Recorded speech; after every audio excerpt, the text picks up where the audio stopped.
Have you ever walked away from a conversation feeling smaller than you were before it started? Maybe it was a colleague who made a joke at your expense during a meeting, or a friend who constantly interrupts you, dismisses your thoughts, and makes you feel unheard. Perhaps it was a family member who, with one subtle glance, managed to make you feel like your worth had just been discounted to zero. The sting of disrespect isn't just about hurt feelings. It's about power.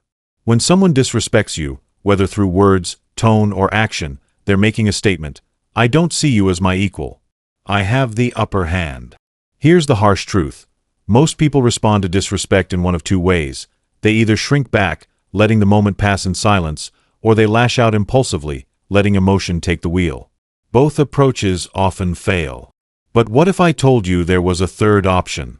One rooted in Machiavellian strategy, where you reclaim your power without open confrontation, set boundaries without burning bridges, and leave the other person wondering how they lost control of the situation. In today's video, we'll explore exactly how to do that. We'll break down the psychology of disrespect, the 5 causes that drive it, and most importantly, how to respond in a way that protects your dignity, preserves your influence, and establishes unshakable boundaries. This isn't about revenge. It's about respect. Because when you let one act of disrespect slide without the right response, you silently teach the world how to treat you. Puzzle piece problem introduction, 300 to 400 words. Disrespect is a silent thief. It robs you of confidence, erodes your authority, and subtly shifts the balance of power in relationships. What's worse, it often hides behind a mask, sarcasm disguised as humor, honest feedback delivered with a sneer, a playful jab that lands just a little too hard. And here's the psychological kicker. Many people who disrespect you aren't doing it by accident. Some test your limits deliberately to see what they can get away with. Others use it as a tool to dominate conversations, influence group dynamics, or undermine your credibility. Psychologists call this boundary testing. If they push and you push back, they know where the line is. If they push and you say nothing, they know the line doesn't exist. The problem is, most of us were never taught how to respond to disrespect strategically. Society tells us to be the bigger person, or to not take things so personally. While emotional restraint has its place, these cliches often leave us unprepared to deal with subtle forms of disrespect that accumulate over time. The Machiavellian approach flips the script. It's not about reacting emotionally, it's about responding intelligently. You don't just defend your boundaries, you make it clear, without shouting, without losing control, that they are non-negotiable. Because here's the reality. If you don't address disrespect the first time it happens, you give silent permission for it to happen again. And each time it does, your influence and authority shrink, both in the eyes of others and in your own mind. In this video, we're going to dissect disrespect from every angle, where it comes from, why it happens, and the precise steps you can take to shut it down without destroying the relationship. Magnifying glass tilted left. Main cause number 1. Insecurity disguised as confidence, 550 to 650 words. One of the most common reasons people disrespect others is insecurity, but not the shy, nervous kind. This is the insecurity that hides behind overconfidence, sarcasm, and arrogance. Think about it. A secure, self-assured person doesn't need to belittle others to feel good about themselves. But an insecure person? They need to create small victories wherever they can, and making you feel small is their way of feeling bigger. This is what Machiavelli himself referred to, indirectly, when he discussed the concept of reputation as power. For some, elevating their reputation means lowering yours. Example: imagine you're in a team meeting, presenting an idea you've worked on for weeks. A coworker interrupts with a smirk, saying, "Well, that's one way to do it," drawing a few awkward laughs. On the surface, it might seem like harmless banter. But beneath the surface, it's a calculated move, a way to undermine you in front of others, while keeping the insult subtle enough to deny if confronted. How to respond, Machiavellian style, instead of defending yourself immediately, which would show they got under your skin. Pause, look at them calmly, and respond with something like, "That's an interesting perspective. Why don't you expand on that?" Now the spotlight is on them. They either have to back up their remark with substance, or reveal that it was nothing more than a cheap jab. By refusing to play their game, and instead forcing them to play yours, you subtly reclaim control of the room. Why it works. This response operates on two psychological levels. Public accountability. They can't hide behind "just joking" when you ask for clarification. Composure equals power. When you respond without visible anger, you appear unshakable, making them think twice before trying it again. The truth is, insecure people often expect an emotional reaction because it validates their power over you. When you give them calm, calculated responses instead, you cut off their fuel supply. Magnifying glass tilted left main cause number 2. Testing your social position, 550 to 650 words. Some disrespect isn't about personal dislike, it's about social hierarchy. Humans are tribal creatures, and in any group, whether it's a workplace, a friend circle, or a family gathering, there's a constant, often invisible, negotiation of who holds the most influence. Disrespect can be a form of dominance testing. It's a way of seeing whether you'll accept a lower position in the group without protest.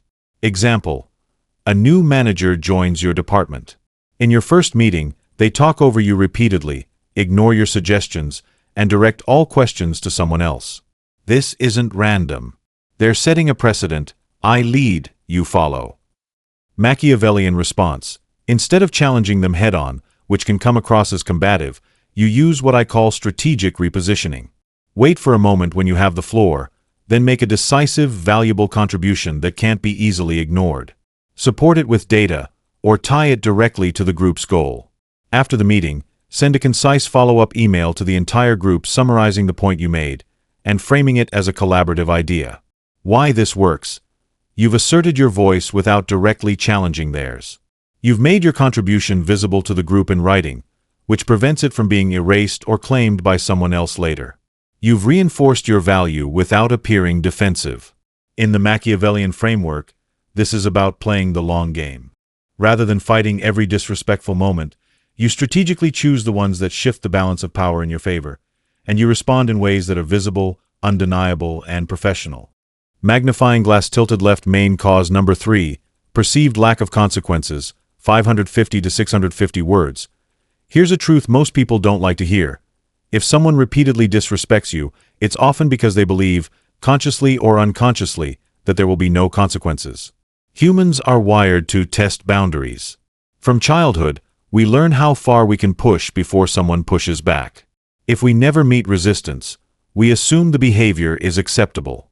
Disrespect works the same way. When someone cuts you off mid-sentence, makes snide comments, or disregards your input, and you say nothing, you've unintentionally trained them to believe they can do it again without repercussion. Example: let's say you have a relative who constantly makes passive-aggressive remarks about your career. Every time you visit, they throw out comments like, "Oh, still doing that job? Must be nice to have so much free time." You laugh it off to keep the peace. Fast forward a few months. Now they're making jokes in front of other family members, and everyone laughs along. The lack of pushback didn't just allow the behavior, it escalated it. Machiavellian response. The next time it happens, instead of matching sarcasm with sarcasm or awkwardly laughing, you calmly acknowledge the remark, but frame it as a misunderstanding on their part. For example, "Interesting. Sounds like you might not understand what my job involves. I'd be happy to explain." Delivered with a neutral tone, this does two things. It strips their comment of humor, making it awkward for them instead of for you. It signals that you notice and address disrespect, even subtly. If the behavior continues, escalate your boundaries, not your emotions. Start reducing your availability to them, limiting how often they have access to you in settings where they might perform their audience act. Why it works. You're showing, without theatrics, that disrespect changes the way you engage with them. In Machiavellian terms, you've introduced social cost, a subtle but powerful deterrent. Magnifying glass tilted left main cause number 4. Projection of their own frustrations, 550 to 650 words. Not all disrespect is about you. Sometimes, you're just the most convenient target for someone's pent-up frustrations. Think of it like emotional displacement. A person feels powerless in one area of their life, a bad boss, a struggling relationship, financial stress, and instead of confronting that source directly, they find a safe outlet. Example: a friend snaps at you for being late, even though you arrived 2 minutes past the agreed time. You later find out they'd been stuck in traffic for an hour earlier in the day, missed an important call, and were already in a bad mood. This doesn't excuse the disrespect, but it explains why the emotional intensity feels disproportionate to the situation. Machiavellian response. The goal here isn't to absorb their frustration, nor to escalate it. It's to neutralize and redirect. You might respond with something like, "Sounds like you've had a rough day. Do you want to talk about it, or should we focus on this instead?" Why this is Machiavellian. You acknowledge their emotional state without making it about you. You subtly remind them that their tone or behavior was off. You put the choice back on them, forcing them to consciously decide whether to vent or shift gears. If this pattern repeats, the deeper move is to limit how much emotional debris you allow into your space. People who repeatedly dump their frustrations on you without accountability often don't deserve front row seats in your life. Magnifying glass tilted left. Main cause number 5. Strategic power play, 550 to 650 words. Some disrespect is not accidental, emotional, or insecure. It's deliberate. It's a calculated move to position themselves above you, especially in environments where influence is currency. This is the purest form of Machiavellian disrespect. The other person sees you as competition. And competition, in their mind, must be weakened. Example: you're up for a promotion at work. Another colleague, also in the running, begins to forget to include you in important emails, subtly undermines your ideas in meetings, and spreads half-truths about your performance. This is not random, it's tactical. They're trying to create doubt about your competence in the eyes of decision-makers. Machiavellian response. Here, the response must also be tactical. Rather than directly confronting them, which can give them ammunition, you focus on fortifying your position. Steps: document everything, missed emails, undermining remarks, any incidents of sabotage. Increase visibility. Share your progress and successes directly with higher-ups, bypassing the saboteur's filter. Form alliances. Build stronger relationships with other influential people in the environment, so their narrative has less impact. Why this works. Machiavelli emphasized that power is not just about strength, it's about perception. By strengthening your reputation and alliances, you make it harder for the other person's disrespect to gain traction. Scroll transition to next section. Now that we've identified the 5 main causes of disrespect, we're going to shift gears and look at real-life and historical examples of people who faced blatant disrespect, and not only survived it, but turned it into an advantage. Because knowing the theory is one thing. Seeing it applied in the real world is where the lessons truly stick. Scroll real-life and historical examples, 900 to 1,000 words. We've explored the 5 root causes of disrespect and the Machiavellian responses to each. Now let's bring it to life. These aren't just abstract concepts. History and real life are full of people who mastered the art of responding to disrespect without losing composure. Example 1. Abraham Lincoln's letter he never sent. In the middle of the Civil War, President Abraham Lincoln received a scathing letter from one of his generals. The general accused Lincoln of being incompetent and of making reckless decisions. Most leaders in such a position might have responded with equal fire, publicly humiliating the general or removing him entirely. Lincoln's response?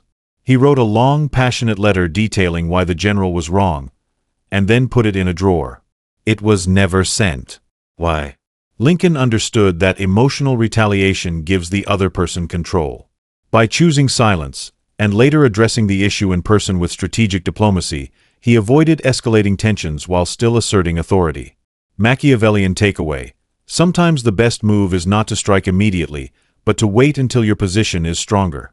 Resist the urge for instant emotional satisfaction in favor of long-term strategic gain. Example 2. The Queen's unshaken composure during a state visit in 1991. Queen Elizabeth II was meeting dignitaries when a protester shouted insults at her from the crowd. Rather than react with visible irritation or security overreaction, the Queen maintained her serene smile, greeted the next person in line, and continued as if nothing happened. This wasn't weakness, it was calculated. By ignoring the heckler, she denied them the power they sought, public reaction. The moment passed without headlines escalating the protester's voice. Machiavellian takeaway. Not all disrespect requires a counterattack.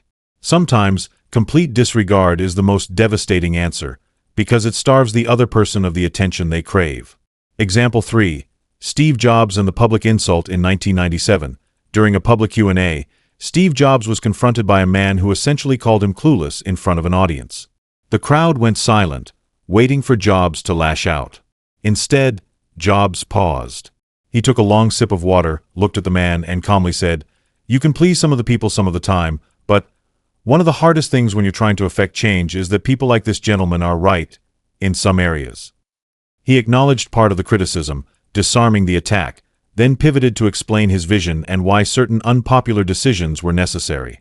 Machiavellian takeaway: acknowledge just enough truth to appear humble, then redirect the conversation to your advantage. It transforms a potential embarrassment into a showcase of confidence and control. Example 4. Winston Churchill's verbal counterstrikes. Winston Churchill was famous for his sharp wit. When confronted by disrespect, he often used humor as a weapon. One famous exchange occurred when political opponent Lady Astor said to him, "If you were my husband, I'd poison your tea." Churchill replied instantly, "Madam, if you were my wife, I'd drink it." By turning the insult into a joke, Churchill not only protected his dignity but also turned the audience to his side. Humor, when timed well, shifts the power dynamic without open hostility.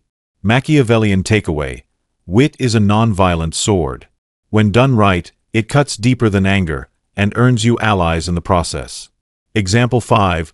Oprah Winfrey and the silent boundary. In the early days of her talk show, Oprah was often underestimated and even mocked by media critics. One guest, during a live segment, made a sexist remark implying she wasn't qualified to discuss serious topics. Oprah didn't argue. She simply looked at the guest for a long, silent moment, then moved on to the next question, completely bypassing him. The audience applauded, and the man was visibly uncomfortable. That moment became a quiet but powerful display of authority.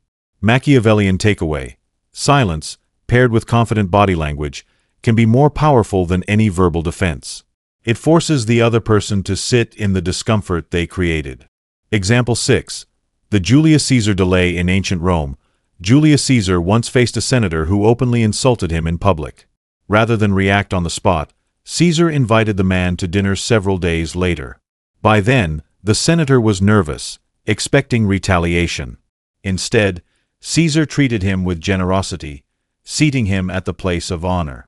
The man, overwhelmed by the unexpected kindness, publicly declared loyalty to Caesar afterward. Machiavellian takeaway: turning an enemy into an ally through unexpected magnanimity can sometimes strengthen your power more than crushing them.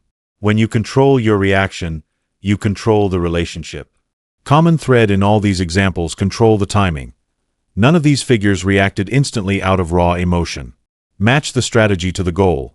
Silence, humor, acknowledgement, or generosity were chosen based on the situation. Protect the image. Every response was designed not just to deal with the insult, but to reinforce their public persona. Disrespect is inevitable. But if you can master the art of choosing how and when to respond, you'll find that it not only stops further disrespect, it often increases the respect you command. Globe showing Europe-Africa transition to modern-day connection. These historical moments show us the timelessness of strategic boundary setting. But in the digital age, where disrespect can come from a stranger on Twitter or a colleague in a Zoom call, the rules need some adaptation. In the next section, we'll bridge these timeless strategies into modern life, so you can apply them in real-time, high-speed interactions without losing your cool or your power. Globe showing Europe-Africa modern-day connection, 600 to 700 words. Machiavellian boundaries. In the age of social media and instant communication, we've looked at history's greatest examples of dealing with disrespect, but today's battlefield is different. You don't always face your adversary in person. Now, insults and subtle jabs come through text messages, social media comments, group chats, and even polite work emails. And here's the problem: digital disrespect spreads faster, stays online forever, and often has an audience watching. If you're not careful, you can lose your reputation with one poorly timed emotional outburst. So, how do we adapt Machiavellian boundaries for this fast, hyper-connected world? 1. The power of digital delay. In face-to-face confrontations, pausing for even 3 seconds can feel powerful. But online, you can pause for hours or even days, and it works even better. If someone disrespects you in a text or public comment, the worst thing you can do is type back instantly. Instant reactions often carry raw emotion, not strategy. Instead, read it once. Walk away. Let your emotions cool before deciding whether to respond at all. Why it works. In the Machiavellian sense, time is a weapon. When they're expecting an immediate reaction and you give nothing, they start to question whether they miscalculated. Silence also makes them feel less significant, because their words didn't command your time. 2. Public versus private responses in today's world, where you respond is as important as how you respond. If the disrespect happens publicly, social media, group chat, sometimes the best move is a calm public response that makes you look composed, followed by a private conversation where the real boundaries are set. If it's bait from an online troll, responding privately is pointless. Deny them the oxygen of public engagement entirely. Machiavellian twist. Handle conflicts in the arena that benefits you the most. If the public is your ally, show your poise in public. If the public could turn against you, settle matters quietly. 3. Social media as a stage, not a battlefield. Think of your online presence like a royal court. The king or queen doesn't argue with peasants in the street. They have messengers and symbolic acts. When someone disrespects you online, you can delete, block, or ignore without explanation. Or you can post something indirectly that makes your stance clear, without naming names. Example: someone mocks your work publicly. Instead of replying to them, post a recent achievement or testimonial. This says, I don't engage in petty drama. I win through results. 4. Email and workplace disrespect in corporate environments. Disrespect is rarely loud. It's subtle, a colleague forgetting to include you in a meeting. A boss sending a passive-aggressive email. Here's the modern Machiavellian way. Respond with excessive professionalism. Never mirror their negative tone. Your calm, precise language highlights their pettiness without you saying a word. Example: if someone sends a condescending reminder email implying you dropped the ball, you reply, "Thanks for flagging this, already addressed as of yesterday. Let me know if there's anything else needed on your end." It's short, factual, and kills the passive aggression with competence. 5. Group dynamics and the audience factor. In the age of group chats, Zoom calls, and public Slack channels, disrespect often comes with spectators. Golden rule: never lose composure in front of the audience. If needed, take the hit publicly, but settle the score privately later. Why? Because the audience remembers how you handled it more than what was said. The person who looks composed under pressure gains silent allies, while the hothead loses credibility. Final modern-day Machiavellian tips: document everything. In a world where receipts win arguments, keep evidence. Control your image. Every response adds or subtracts from your reputation. Choose your battles. Not every insult deserves a reply, especially if it comes from someone irrelevant to your goals. Let success speak. In the long game, achievements are the most crushing rebuttal to disrespect. Lightbulb final lesson/conclusion plus CTA, your Machiavellian boundary blueprint. We've journeyed through history, studied the moves of emperors and CEOs, and applied those lessons to our modern world. But now, it's time to make it personal. Because here's the truth: disrespect is not going away. It will show up in your life when you least expect it, from strangers, colleagues, friends, and sometimes even family. And in those moments, your reaction will define your reputation for years to come. The core principle in Machiavellian thinking: the person who controls the frame controls the outcome. The frame is the context, how a situation is perceived. When someone disrespects you, they're trying to reframe you as small, weak, or powerless. Your mission: never let them control the frame. Instead, you pause before reacting. Decide whether the battle is worth fighting. If yes, respond strategically, not emotionally. If no, let silence and your results speak for you. Your Machiavellian boundary blueprint. Write this down, because it's your personal defense shield. Step 1. Identify the arena. Public, private, digital, workplace? Each has its own best strategy. Step 2. Control your tone. The calmer you are, the stronger you appear. Step 3. Leverage time. Immediate reactions feel emotional. Strategic pauses feel powerful. Step 4. Escalate quietly, not publicly. If serious, handle it behind closed doors where you have more control. Step 5. Let actions win. Over the long game, your achievements will silence more critics than your words ever could. Why this matters: people test boundaries, consciously or unconsciously, to see how far they can go. If you fail to enforce yours early, they'll keep pushing until you have nothing left to protect. But when you master Machiavellian boundaries, you send a message without even speaking: I know my worth. I won't be moved by noise. And I will choose my battles and win them on my terms.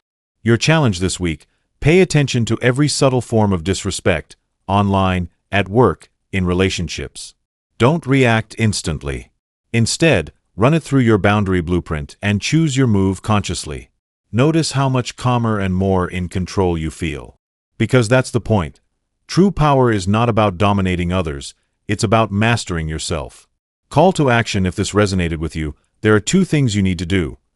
Share this video with someone who needs to hear it, because we all know someone who lets disrespect drain their energy.